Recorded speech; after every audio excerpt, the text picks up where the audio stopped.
Hi everyone, my name is Alberto, and I'm going to talk about my latest work called Bytecode-Based Android Malware, Bytecode-Based Android Malware, Bytecode-Based Android Malware Detection applying convolutional neural networks.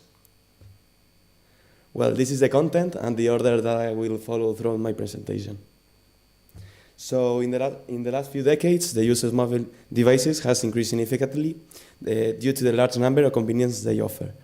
In the market, there is a wide range of applications and different OS, where there are two that stands out from the rest. One is the iOS, which occupies the 27% of the marketplace, and Android 71% of the market. This aspect also implies an increase in the risks such as malware.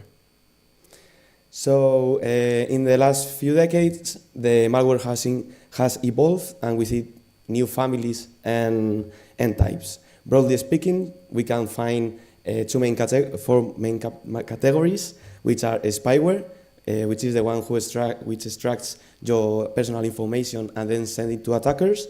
Then the other one is adware, which shows unwanted ads and also sometimes affects your device performance.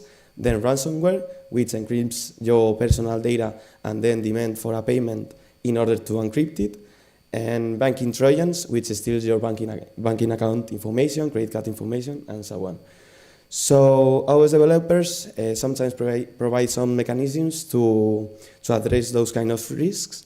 But as an example of it is explicit permissions request for media access control, but those kind of mechanisms request some knowledge in order to discern between malicious and benign applications.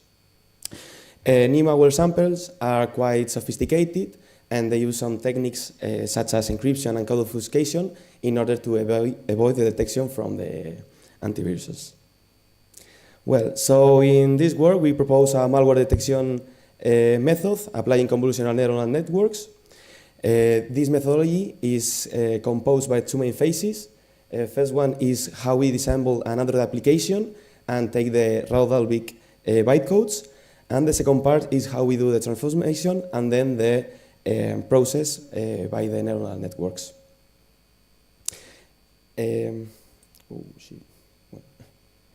Well, the images are a little bit tricky, but anyways.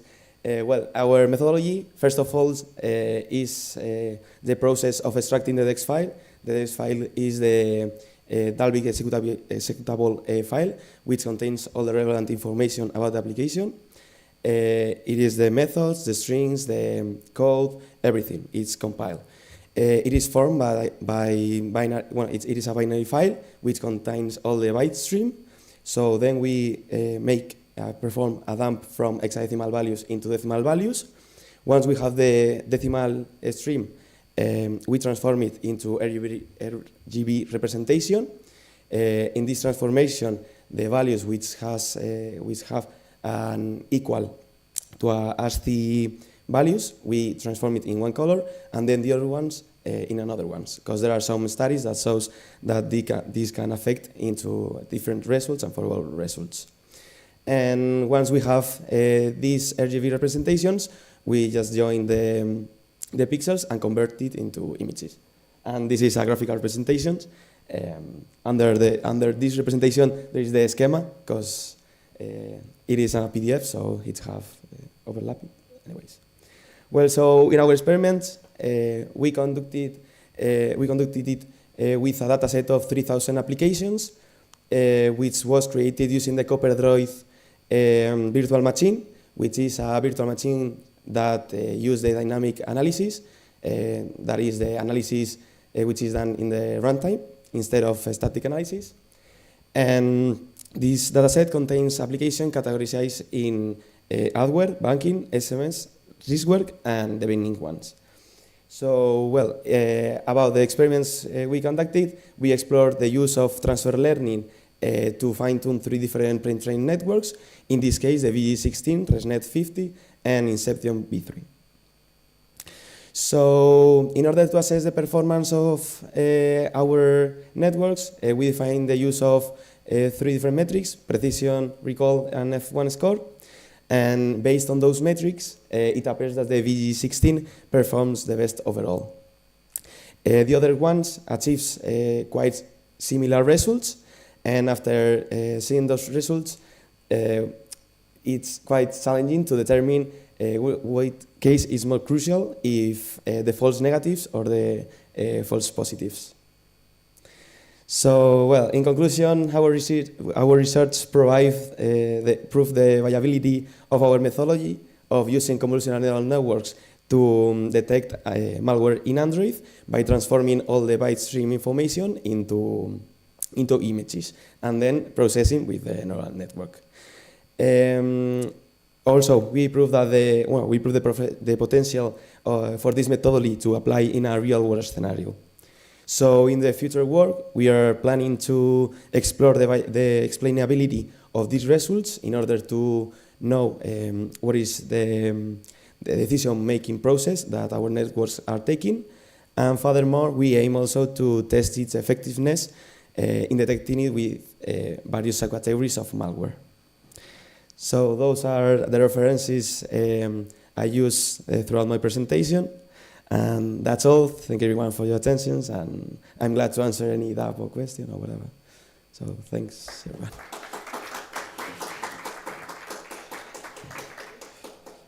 Do you have any question? Okay. I think you need the microphone.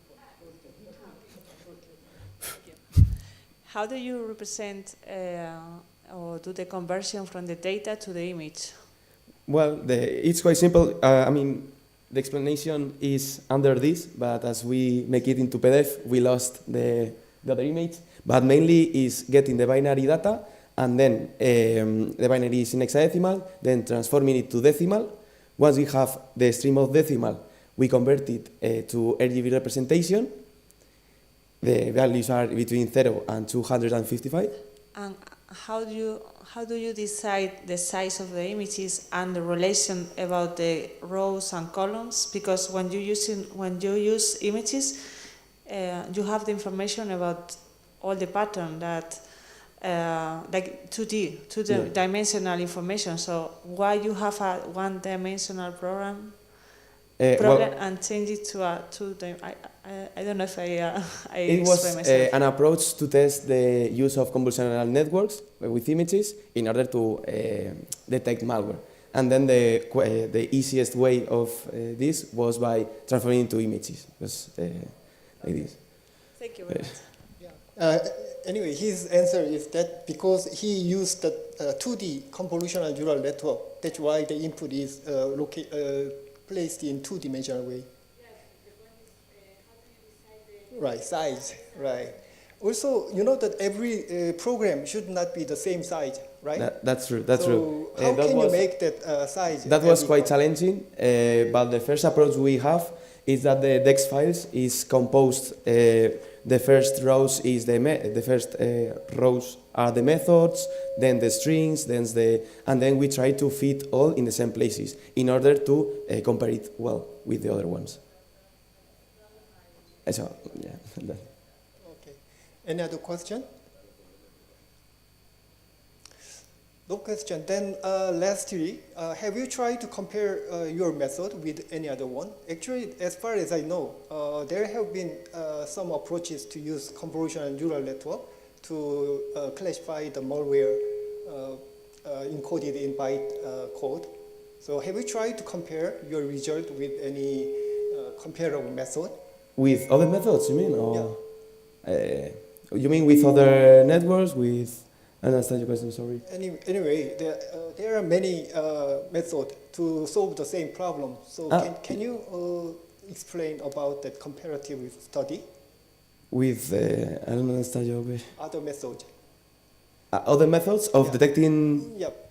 There are, you mean about the convolutional networks or other kind of methods? There are a lot of methods. You can, for example, for dynamic analysis or the static analysis, there are quite a variety of ways of detecting malware. It's quite, normally it is used the dynamic analysis because sometimes some malware changes the behavior in runtime, but we tested this method just for making an approach of using these techniques. But just for your information, I have a comment. Actually, our group is working on that malware classification with convolutional neural network. However, this method only uses the spatial information from the malware. So in addition to that, we use the CFG, some graph structure of that program to improve the performance. So maybe you can try to see. I saw it in other researchers. They just don't use the DEX file. They also use the resources, use other files that are compiling the application. And that was the first approach. And then we just tested it with the DEX file. But we are aiming to test it with more information and would be better results. Okay, So, thank you. That's enough.